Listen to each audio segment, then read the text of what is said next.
남성암 발생 증가율 1위 전립선 암. 우리나라 중년 남성 건강을 위협하고 있다. 뚜렷한 증상이 없어 조기 발견이 어려운 만큼 한 번 걸리면 다른 부위로 전이될 가능성이 높은 무서운 암이라고 하는데, 남성이라면 그 누구도 피해갈 수 없다. 지금 당신의 전립선은 안전한가? 네, 사실 남자라면 전립선 문제 민감할 수밖에 없죠.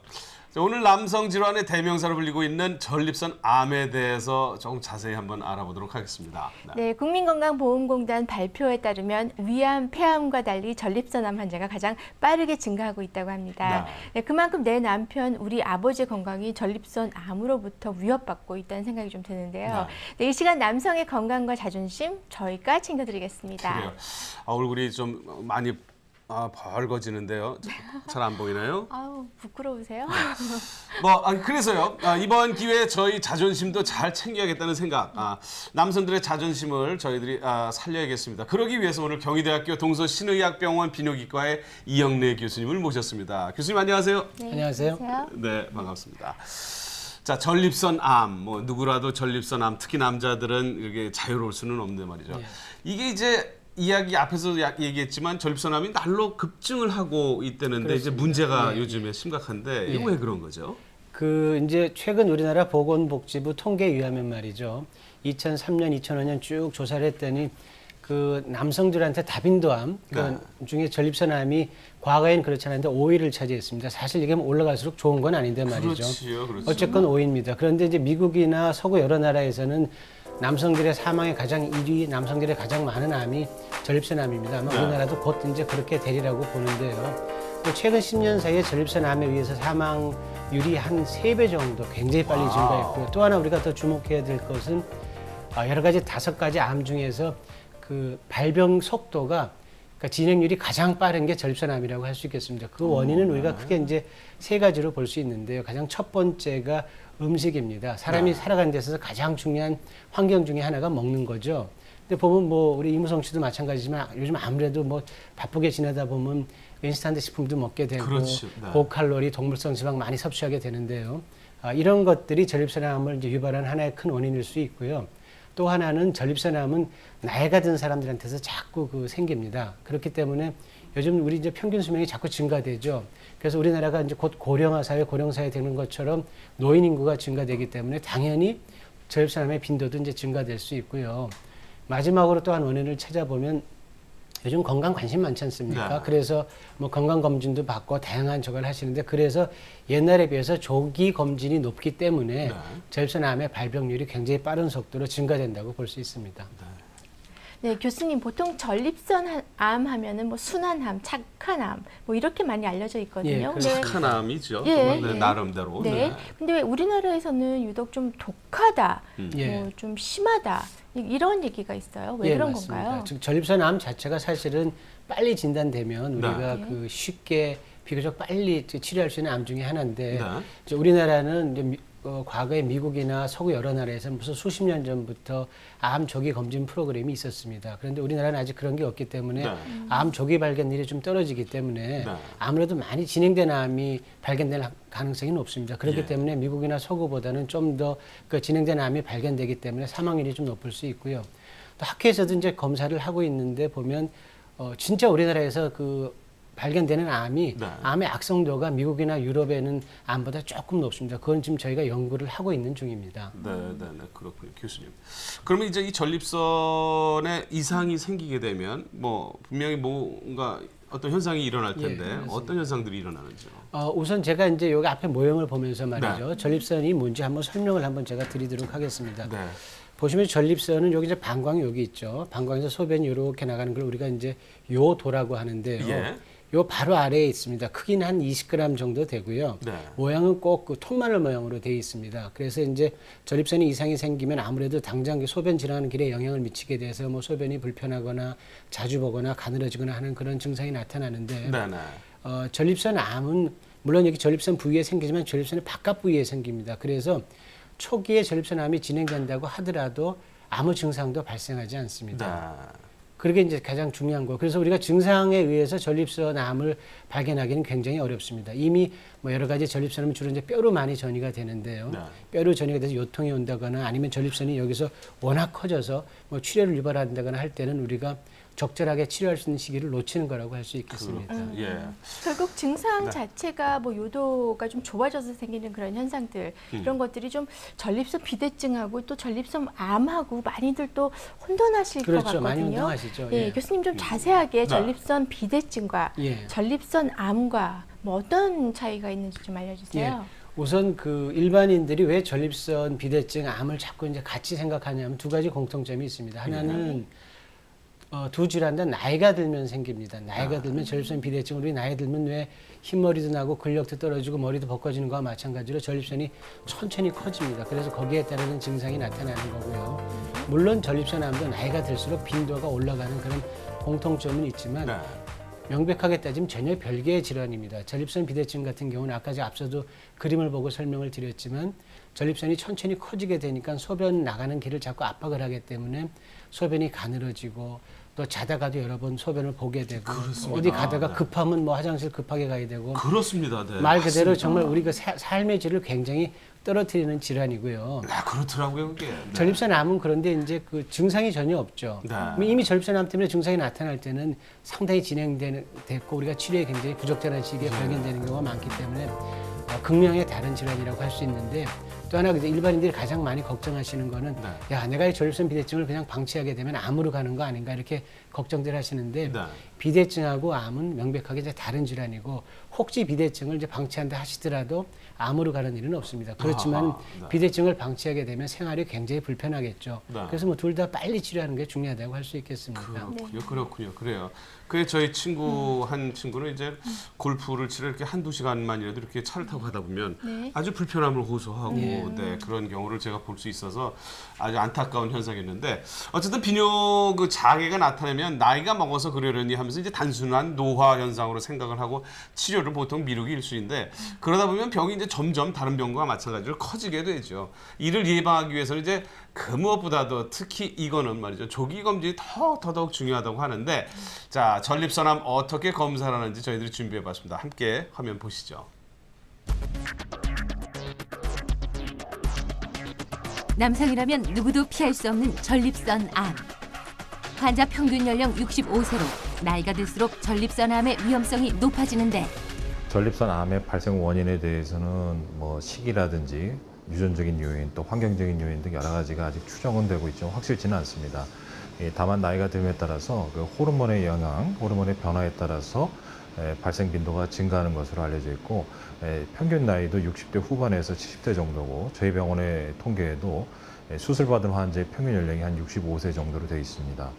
다만 이제 최근에는 건강진단 이런 도입 등으로 인해서 점점 그 젊은 연령에 진단받는 사람들이 늘고 있다는 것이 좀 특이할 만한 일입니다. 모든 암이 그렇듯 전립선 암 또한 조기 발견이 중요하다. 전립선 암을 발견하기 위해선 3가지 검사법을 시행하는데 먼저 전문의가 손가락을 항문에 넣어 전립선을 직접 만져보며 전립선의 크기와 종양의 유무 등 전립선의 상태를 진단한다. 그리고 전립선 내부와 주위 조직의 이상 여부를 자세히 관찰하기 위해 경직장 초음파 검사도 함께 시행한다. 한편 전립선 암은 다른 암 검사와 달리 간단한 혈액 검사만으로도 검사가 가능한데 바로 전립선 특이 항원 검사다. 이는 전립선 암의 지표가 되는 특이 항원 수치를 측정하는 것이다. 전립선 특이항원은 그 전립선 세포에서 만들어지는 물질인데 본래 정액을 묽게 하는 그런 역할을 합니다. 그런데 전립선 비대증과 전립선 암 그리고 전립선 염증에서 수치가 증가하게 되어 있습니다. 그래서 보통 우리가 하 이상일 때는 전립선 암의 가능성이 많이 높아지게 됩니다.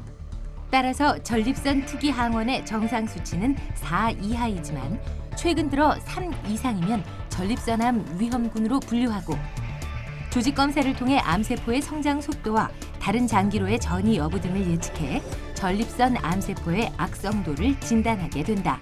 저희가 전립선 암을 판단을 할 때는 전립선 암의 악성도와 그다음에 전립선 특이 항원의 수치, 그다음에 저희가 전립선을 만져봤을 때 결절이 만져지는지 여부에 따라서 환자가 수술 전에 고위험군인지 중간도의 위험군인지 저위험군에 속하는지를 저희가 따지게 됩니다. 전립선암은 림프절과 뼈로 전이되기 쉬우므로 병의 진행 단계에 따라 치료법이 달라지는데 치료는 이제 암이 그 전립선 안에 국한됐느냐 또는 진행됐느냐에 따라 조금씩 달라지는데 보통 근치적으로 전립선을 제거하는 방법이 있고 또 방사선 치료법, 또 호르몬 치료법 등이 있습니다. 전립선암은 조기에 발견될 경우에만 수술이 가능하다. 암세포가 전립선암에 국한된 초기 단계에는 전립선과 정낭, 정관 등을 모두 다 드러내는 근치적 전립선 절제술을 행하게 된다. 전립선이라는 것이 남성의 그 정액의 한 20-30%를 만드는 기관으로 방광 바로 밑에 요도를 둘러싸고 있습니다. 그것이 이제 관략근 역할도 일부 하고 있기 때문에 전립선 암 수술로 이것을 완전히 제거를 하게 되면 요실금이 온다든지 쉽게 기침하면 소변이 나오거나 하는 요실금이 온다든지 또 남성 음경으로 가는 발기신경이 바로 그 후측에서 지나가기 때문에 그 일부가 손상을 받으면 수술 후에 발기력이 떨어지거나 발기가 안 되는 그런 증상들이 올 수가 있습니다. 전립선암은 조기 치료하면 완치가 가능하다. 하지만 암이 다른 장기로 전이된 경우에는 수술이 불가능해 방사선 치료나 호르몬 요법 등으로 병의 진행을 억제한다. 호르몬 차단요법은 진단 당시에 많이 진행이 되어 있는 전립선 암이라든지 뼈나 임파절 등의 전이가 되어 있는 전립선 암에서 전립선 암의 진행을 늦추기 위한 방법으로 사용이 되거나 아니면 뼈 전이로 인해서 전신에 그 암성 통증을 일으키는 경우에 그에 대한 통증을 경감시키기 위한 목적으로 사용하게 됩니다. 또한 근시적 수술을 시행했다든지 방사선 치료를 해서 근시적 목적의 치료를 시행한 후에 다시 전립선암이 재발하는 경우에 2차적으로 전립선암의 보조요법으로 해서 차단요법을 시행하게 됩니다. 소리 없이 중년 남성을 위협하고 있는 전립선암. 전립선 특이항원 검사로 전립선을 지켜보는 건 어떨까?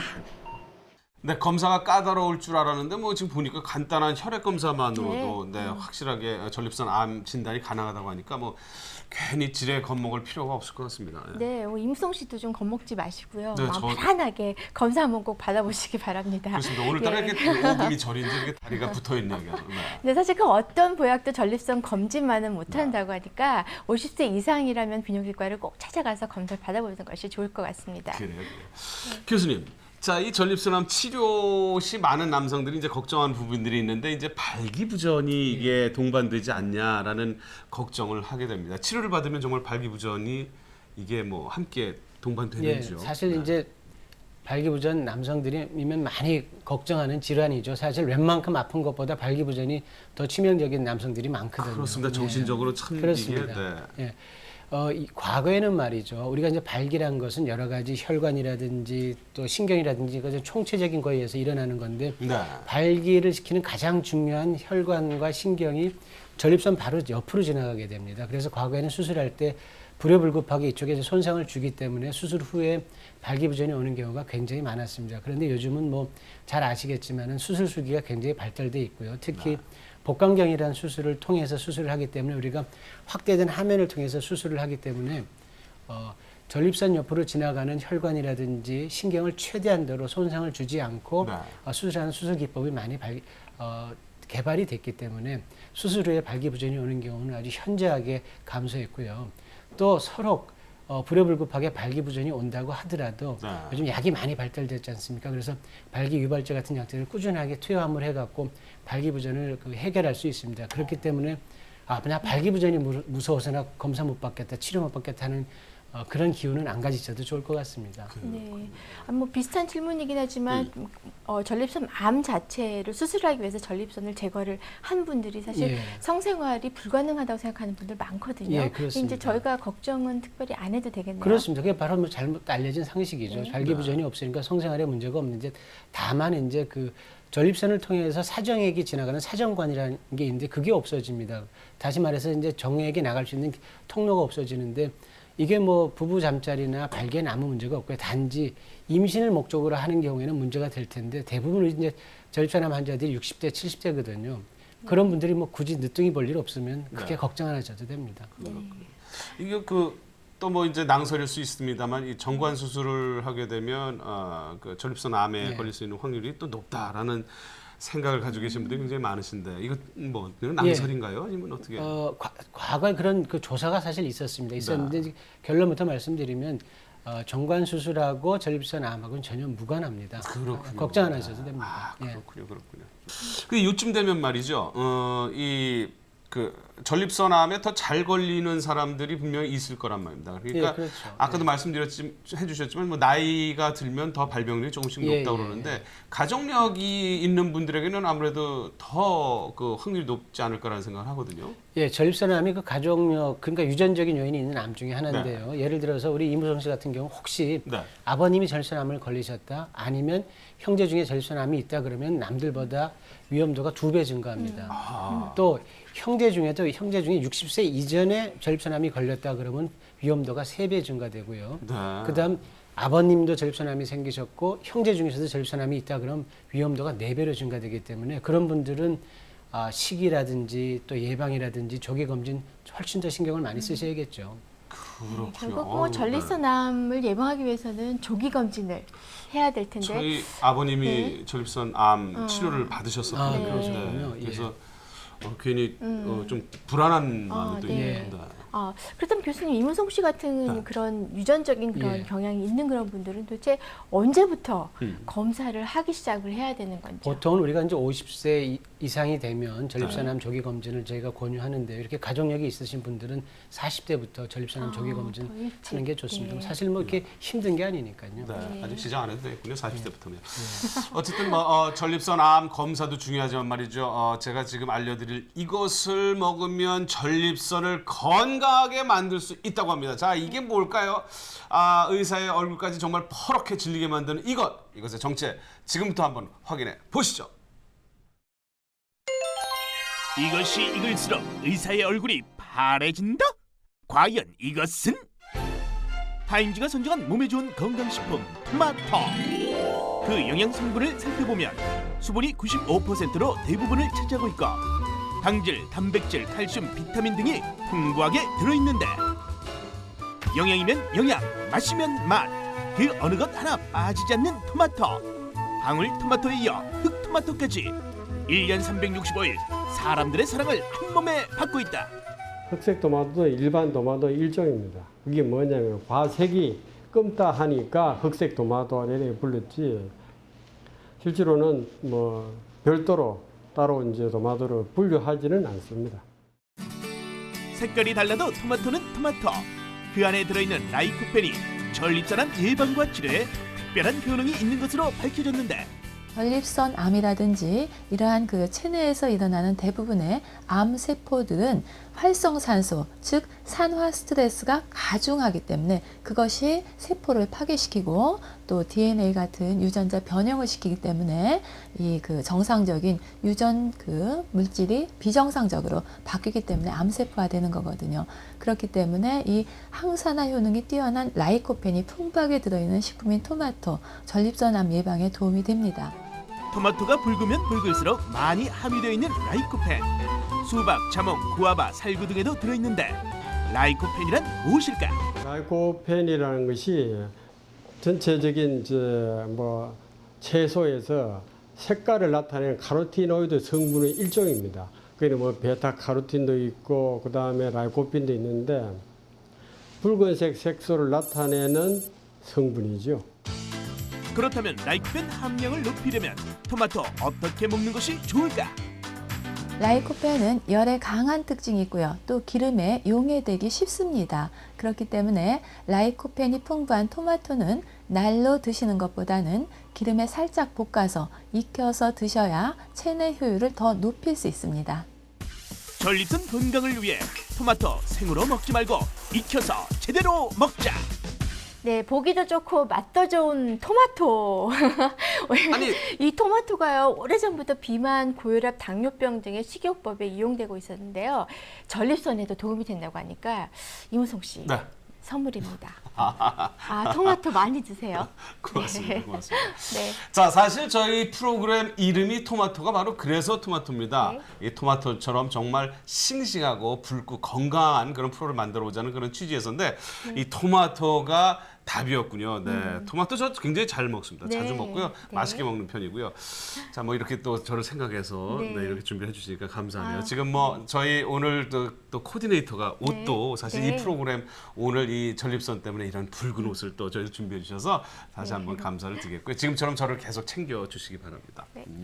건강하시죠. 기왕이면 뭐 영양이 더 증가한다고 하니까 그냥 드시면 안 됩니다. 이게 말이죠. 네, 네. 이태리 분들도 보면은 이 올리브 기름을 살짝 둘러서 네. 살짝 그 프라이팬에 익혀서 먹으면 그 영양가가 배가 된다고 그러니까 네. 이것도 한번 참고로 알아두시기 바라고요.